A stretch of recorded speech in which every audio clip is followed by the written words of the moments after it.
Have you heard of hidden gems? In video games, a hidden gem is either literally a gem hidden away somewhere that you need to find, or it refers to a game that is really good, but is overshadowed by its more popular and mainstream cousins, leaving it without the recognition it properly deserves. It's always exciting when you discover a hidden gem. When you play a game that nobody's ever heard of and it turns out to be great, it's an amazing feeling. I'm always on the hunt for good games that have flown under the radar, so the thought of trying new games excites me. One game that I had heard of but didn't really know much about was Croc, Legend of the Gobbos. From what I knew before playing it, this game was one of those platformers that tried to capitalize on the platformer mascot trend back in the 90s, but didn't get its feet very far off the ground. Now I love platformers and trying games I've never played before, so naturally I decided to give it a go. Okay, me saying I've never played Croc before is kind of a lie, because I did play it briefly at a friend's house for about 5 minutes while drunk, and my only memory of it is someone watching from the other side of the room every so often shouting, "Why is Yoshi wearing a backpack?" But aside from that, this is my first time playing and I'm keen to see what it's all about. Croc, Legend of the Gobbos is a 3D platformer that's sort of a cross between Crash and Spyro. The levels in Croc are linear with only one path to get to the end, like in Crash, but there's an element of openness and freedom to explore, like in Spyro, which is interesting.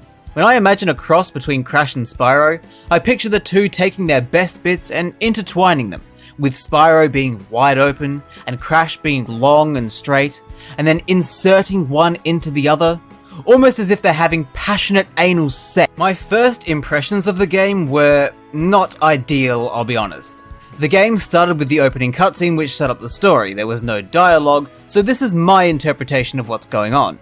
A baby Croc was abandoned in a river and floated all the way to the home of the Gobbos, who adopted Croc and raised him as one of their own.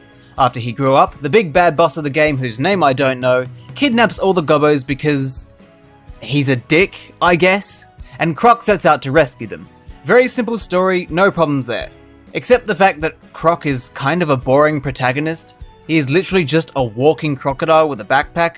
I mean, he's cute, don't get me wrong, but I don't know. A croc called Croc? Come on, man. The thing that soured my initial impression of the game happened shortly after I first took control of Croc. After running around with him for a few seconds, I noticed something that concerned me. Croc can't actually move to the left or right.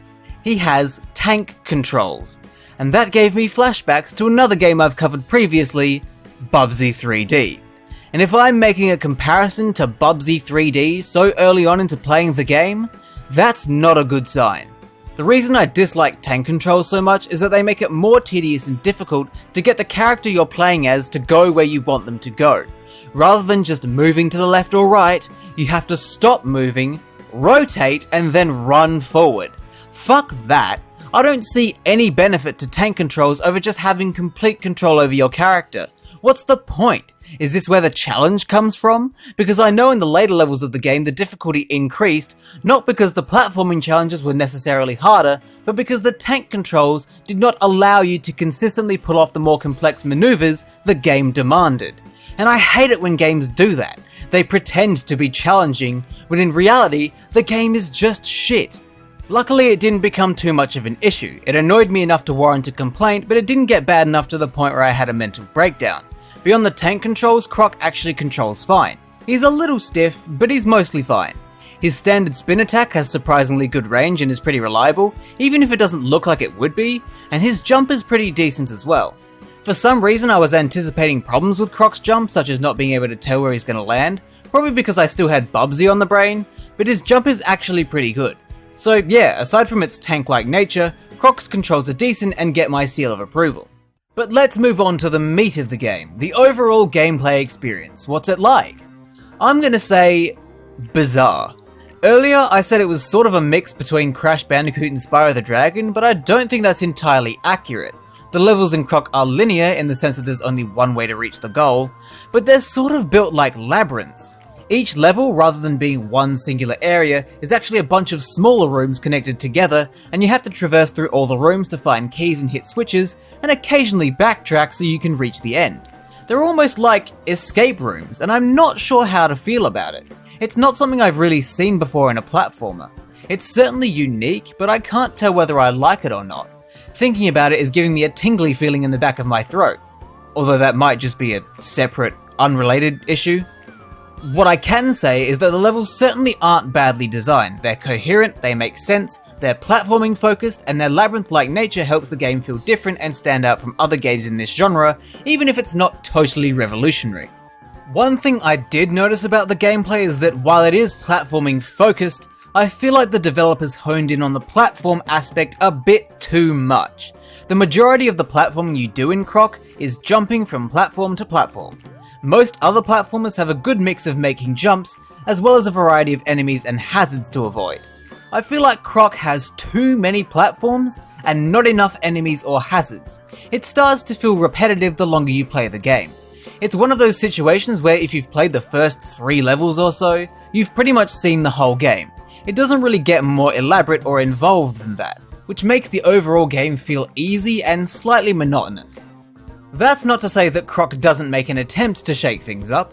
The game occasionally throws a few minor twists at you so you can do something other than constantly jump around. It's just very unfortunate that constantly jumping around is better than those twists. The levels in Croc will occasionally incorporate things like monkey bars, swimming, and ice physics, which all make the experience slightly worse. Using the monkey bars is slow and tedious, and for some reason whenever Croc reaches the edge of said monkey bars, he decides to let go and drop like a sack of shit, which is not ideal if you're hanging over the abyss. I don't really know why the game does this, it seems pretty pointless to me. The swimming is not great, which is surprising. You'd expect a Croc to be good at swimming, but because of the tank controls he just kind of slowly plods around underwater, struggling to go in the right direction. And then you've got the ice physics. As you'd expect, it's pretty slippery, which I wasn't too keen on. I actually wrote a quote that I said while playing on ice physics that I think gives you a bit of an insight into what it was like. I said, "Stop fucking slipping, you fucking green asshole." So yeah, not the biggest fan of that. The slipperiness of the ice physics was just way too heavy. The one twist that I did like was the darkness one, where the room goes pitch black and you need a source of light to see where you're going. I think that's the only twist that doesn't ruin or interfere with the otherwise decent gameplay. As with every platformer, Croc has collectibles. Gems are your standard pickups, they're littered all over every level and also act as hit points. If you're hit, you drop all the gems you're holding, and if you're hit while holding no gems, you die. They're quite literally Croc's equivalent to Sonic's rings, and I honestly like this hit point system. It's definitely better than a brutal one-hit KO system. I mean, a one-hit KO is realistic. If you fell into a lake of lava, you probably wouldn't survive, but that would make for a pretty shit platformer, so I like this gem hit point system. You also have Gobbos. There are 6 in each level, and they're usually hidden away in crates or cages, or behind some sort of platforming challenge. They're the more plot-relevant collectible, and it makes sense to have them. The whole reason Croc is out on this journey is to rescue the Gobbos, after all. And finally, you have color gems. There are 5 hidden in each level, and collecting all 5 allows you to access an extra room at the end of the level, in which you complete a special challenge to earn a Gobbo. These could be platforming challenges, or some kind of strange minigame, pretty much anything. I didn't see all of them, but I think each level has a unique colored gem challenge, which is pretty cool actually. The odd thing about them though is the colored gems themselves. They're supposedly hidden throughout each level, but they sort of aren't. Most of them are out in the open. They're disguised as regular gems, but once you pick it up, you realize it was actually a colored gem all along. And it's kind of like, why? Why would you not just let it be a colored gem? It's a very strange choice. It's like when a child hides by putting their hands over their face. It's like, what are you doing? The other colored gems aren't exactly well hidden either. They're often found in crates, or just chilling out on a platform somewhere.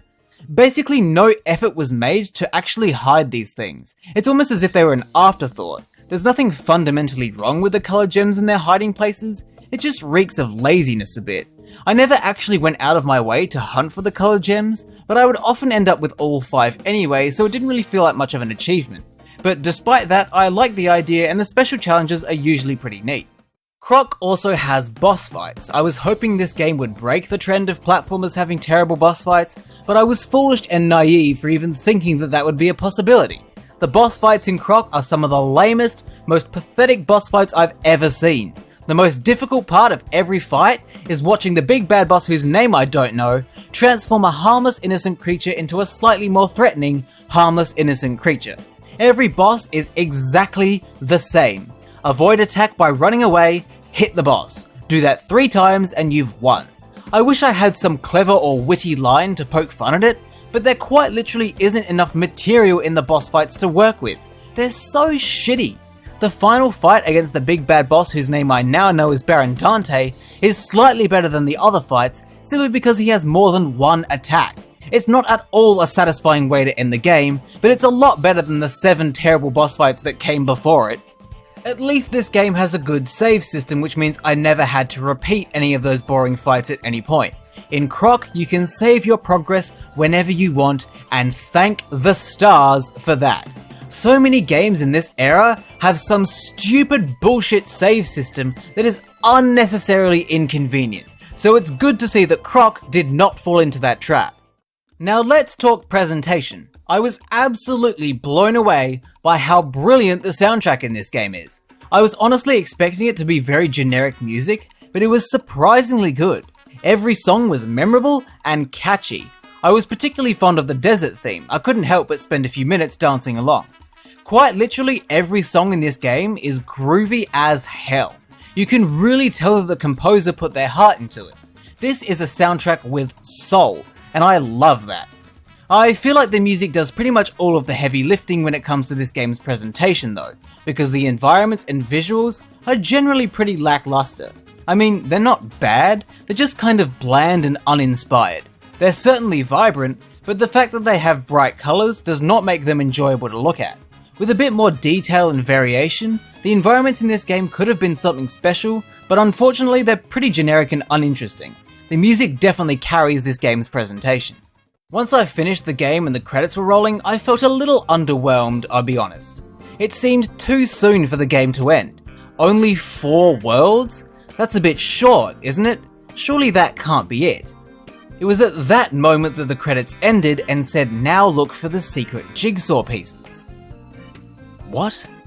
Jigsaw pieces? What jigsaw pieces? I thought I was playing Croc, not Banjo-Kazooie. I had to figure out what that meant, so I looked it up online. I found out that if you collect all of the Gobbos in each level, you can unlock 8 secret levels that reward you with jigsaw pieces. I thought to myself, oh okay, that'll probably give you a secret ending or something if you beat Dante again, right? Well, it turns out that not only did I miss 8 entire secret levels, but I also missed an entire 5th world with a secret boss at the end. That's a lot of secret content. I sat there for a bit and considered playing that secret content. And did I do it? Nah, fuck that. Which brings me on to my final verdict. After weighing up all the positives and negatives, is Croc Legend of the Gobbos a hidden gem? It's a tough call, but I'm gonna say no. Don't get me wrong, I liked the game. The gameplay is simple and fun, the level structure is unique and done well, and the music is absolutely phenomenal, but for everything this game does well, there's another thing it does badly. Croc as a character is admittedly a little boring and uninspired, and his slightly stiff tank controls make him a bit uncomfortable to maneuver at times. The gameplay, while solid, is pretty repetitive and generally lacking in variation, but when it does introduce some variation, it usually isn't good. The boss fights are utter shit, and the environments all feel bland and generic. Those elements all drag the experience down somewhat, so while I enjoyed the game, there are just too many negatives holding it back from its true potential. Part of me wonders if my opinion would change if I had played all those secret levels. I guess I'll never know because I simply cannot be bothered. But yeah, Croc Legend of the Gobbos is a decent game, but I'm afraid it's just not good enough to be called a hidden gem. Sorry, Croc.